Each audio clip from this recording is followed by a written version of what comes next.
Halo Gan, jumpa lagi dengan saya Diko di Sawan Sayangi Hewan. Kali ini saya ingin sharing tentang suka duka dalam memelihara musang si Bim Bim ini Gan. Kurang lebih saya sudah melihara Bim Bim ini dari baby sampai sekarang dia umur 3 tahunan Gan. Nah, dalam memelihara musang pandan yang berkelamin jantan ini, saya cuma punya Bim Bim ini, ada suka dukanya Gan. Kali ini saya mau sharing ya Gan, 5 suka dan juga 5 dukanya Gan dalam memelihara Bim Bim si musang pandan Gan. Oke Gan, gak usah lama lagi, ayo kita nonton video kali ini Gan, bersama saya dan juga si Bim Bim Gan. Badannya agak kotor Gan, mau mandi nih abis ini Gan. Kita mulai dari sukanya dulu ya Gan. Yang pertama, pada saat saya melihara Bim Bim ini, sukanya itu saya kadang-kadang kalau misalnya lagi banyak masalah, lagi pikiran stres gitu, ngajak main musang saya ini ya, saya lus-lus gini kan, dia kadang-kadang main, ngajak main, gigitin tangan saya, itu ngilangin stres jadinya kan. Ya sama aja kayak kita melihara hewan lain, kayak misalnya anjing, kucing, atau yang sekarang yang lagi itu kan memelihara cupang gitu kan, sama juga kan ngilangin stres. Apalagi kalau kita bisa melihara hewan sampai bertahun-tahun dia sehat, badannya makin besar gitu, kita tambah senang kan. Suka yang kedua yaitu perawatan jenis musang pandan ini sangat mudah kan, karena musang pandan itu salah satu jenis hewan yang kalau saya bilang sih daya tahan tubuhnya itu bagus gitu loh kan, jadi mereka ini nggak gampang sakit kan.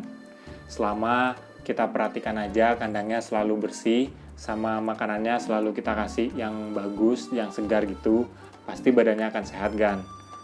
Ditambah lagi kalau misalnya kita sering ajak dia main, kita sering handle dia, dan sifatnya jadi jinak kayak gini nih, kita jadinya seneng gitu kan.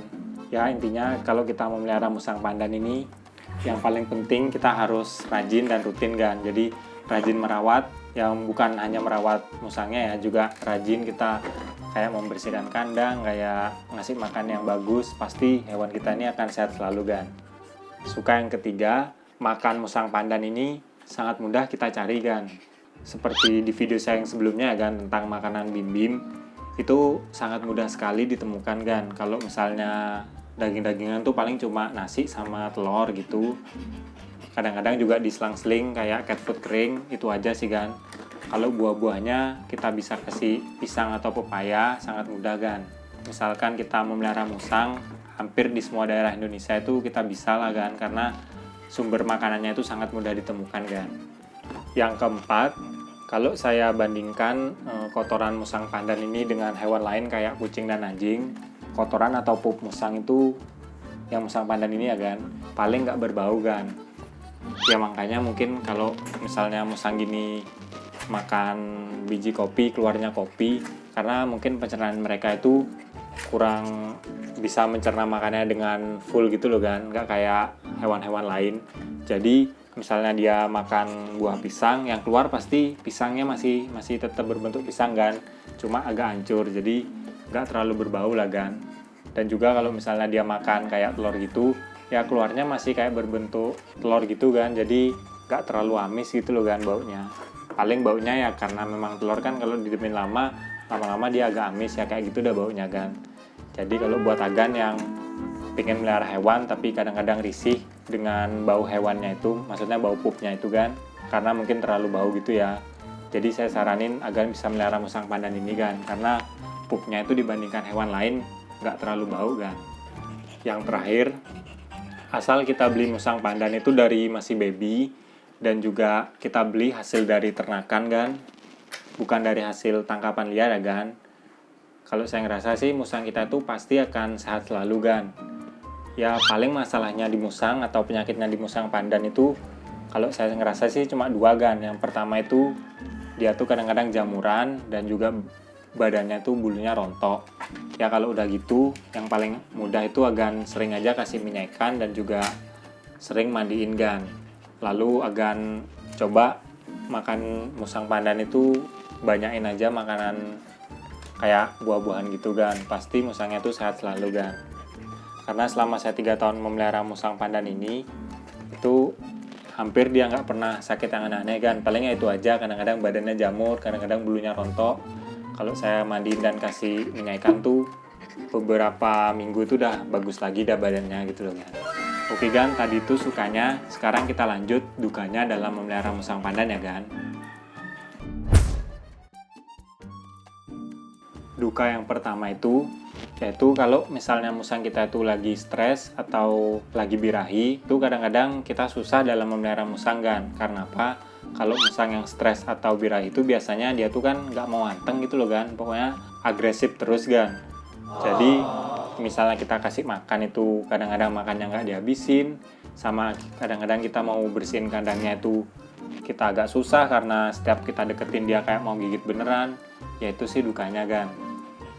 Jadi kalau misalnya musang agan itu terlihat kayak dia lagi stres atau lagi birahi, ya kita sebagai ownernya agak hati-hatilah kalau misalnya mau kontak fisik dengan musangnya. Dan juga ngasih makannya kalau misalnya dia nggak habis, kita jangan panik kan, karena memang kalau musang lagi stres atau lagi birahi itu normal kan, dia tuh makannya kayak ogah-ogahan gitu kan. Tapi kalau stres atau birahinya itu berangsur-angsur hilang, pasti dia normal lagi kok kan, dia rakus makan kayak biasanya kan. Nah yang kedua, kebalikan dari tadi ya kan sukanya. Kalau saya bilang tadi sukanya pup atau kotoran musang itu baunya nggak terlalu kan, tapi dukanya itu pipisnya kan. Saya beberapa kali membersihkan kandang bim-bim kan yang lagi banyak pipisnya gitu, itu baunya sangat pesing sekali kan. Bau kencing musang itu, musang pandan ya kan, rasa itu mirip sekali kayak pipis manusia kan, sangat pesing baunya. Malah menurut saya kayak kencing kucing atau anjing itu nggak sepesing bau kencing musang ini kan. Saya kurang tahu ya kan apa itu faktor dari saya ngasih makannya itu, karena kan saya ngasih makan nasi telur atau cat food kering dan makanan buahnya itu pisang atau pepaya. Mungkin itu ya yang buat bau kencingnya itu pesing banget kan si bim-bim ini. Padahal saya kasih air itu udah lumayan banyak kan air dia minum. Nah duka yang ketiga, kalau kita memelihara musang itu kita harus rutin handle dan pegang-pegang dia kan, pokoknya ngajak main dia itu setiap hari kan. Karena kalau misalnya kita nggak sempet aja ngehandle atau megang dia selama 1 minggu gitu kan, sifatnya pasti akan berubah kan. Yang dia itu jinak, kalau nggak kita handle 1 atau 2 minggu aja, pasti dia langsung jadi agresif kan. Nah karena hal ini, jadi saya selama melihara bim-bim kurang lebih 3 tahunan, saya jarang banget keluar kota gitu kan, sampai lama. Padahal dulu saya sering keluar kota karena memang saya kan kadang-kadang seneng juga jalan-jalan gitu loh kan. Duka yang keempat, saya ngerasa sih kalau di daerah saya kan, dokter yang mau ngehandle musang kalau lagi sakit itu nggak terlalu banyak kan. Ya lebih banyak dokter hewan itu dia ngehandle kayak hewan-hewan kucing dan anjing kan. Ya karena hal itu, kalau misalnya saya ngerasa bim-bim itu ada yang nggak beres gitu kan, saya lebih memilih untuk cari di internet atau ya pokoknya di Facebook, di grup Facebook atau di YouTube gitu kan, saya cari-cari. Ya saya berusaha untuk mengobati atau gimana sih caranya musang saya itu biar nggak ada masalah lagi kan, daripada saya pergi ke dokter hewan kan, karena di daerah saya tuh dokter hewannya nggak terlalu banyak lah yang mengerti tentang musang kan. Itu dah salah satu alasan saya kenapa saya sering sharing video tentang merawat musang di channel ini kan, karena saya ingin ya bantulah buat teman-teman yang mengalami hal yang sama dengan saya kan, yaitu musangnya misalnya ada masalah tapi kita bingung mau nanya siapa, ya Gan bisa nonton channel ini lah Gan. Karena kan saya banyak bikin video tentang musang, tentang mengobati musang, ya semoga ada yang bermanfaat Gan. Nah yang terakhir dukanya itu, karena kan bim-bim ini jantan ya kan, dia umurnya udah gede, udah 3 tahunan.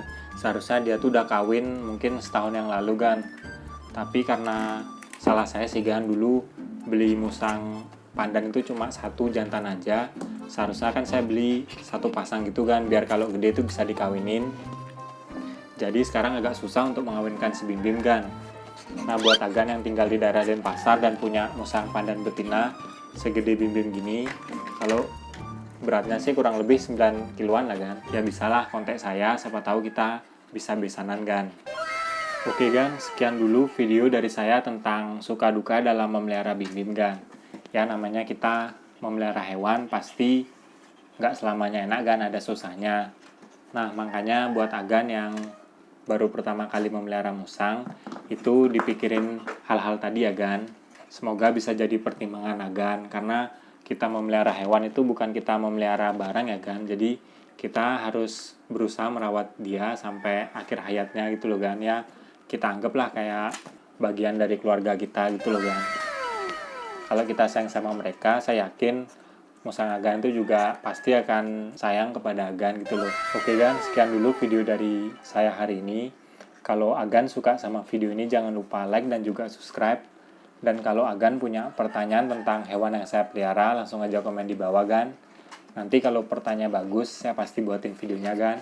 Oke, sekian dari saya dan juga si Bim Bim Gan. Salam hewan lestari. Nih, si Bim Bim Gan. Balik Bim. Balik, liatin ke kamera. Aduh, nggak mau diem. Nah, tuh liatin kamera. Ini kan, nakal dia kan.